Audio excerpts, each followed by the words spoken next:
আসসালামু আলাইকুম বন্ধুরা, সবাই কেমন আছেন? আজকে কাজ হবে বিকেলে।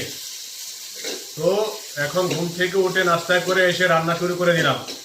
রাত্রে তো আর সময় পাবো না, অনেক রাত্রে আসতে হবে। ভিডিও করতে পারতেছি না কাজের চাপে, তো রান্নার ভিডিওটা করতেছি। আজকে মুরগি পাকাবো, মুরগি ফ্রাই করে নিয়েছি। এটা হলো আপনার ফার্ম মুরগি, ঠিক আছে, ব্রয়লার যাকে বলে। এটা ভেজে নেবেন, আপনি ভাজা করে রানলে খেতে স্বাদ হবে। আমার পেঁয়াজ ব্রাউন হয়ে গেছে, আর এই যে আদা রসুন এখানে ছেঁচে নিয়েছি, ছেঁচে নিয়ে আসে দেখাবো। টমেটো, কাঁচামরিচ, এখন আমি মরিচ এবং আদা রসুন দিয়ে দিলাম। এর সাথে সাথে একটু দেখেন মশলা রেডি আমার। এখানে লং, এলাচি, দারচিনি, তেজপাতা। এই যে তেজপাতা, এটা কি ভাই, জীবনটা তেজপাতা হয়ে গেছে বিদেশে আইসা। এই সেই তেজপাতা, তার কাম কি? শুধু গ্রান দেওয়া, আর কোনো কাম নাই। তো সেই তেজপাতা আমার মতো আর কি, দিতে পারলে ভালো, গ্রাম হবে, না দিতে পারলে কোনো লাভ নাই।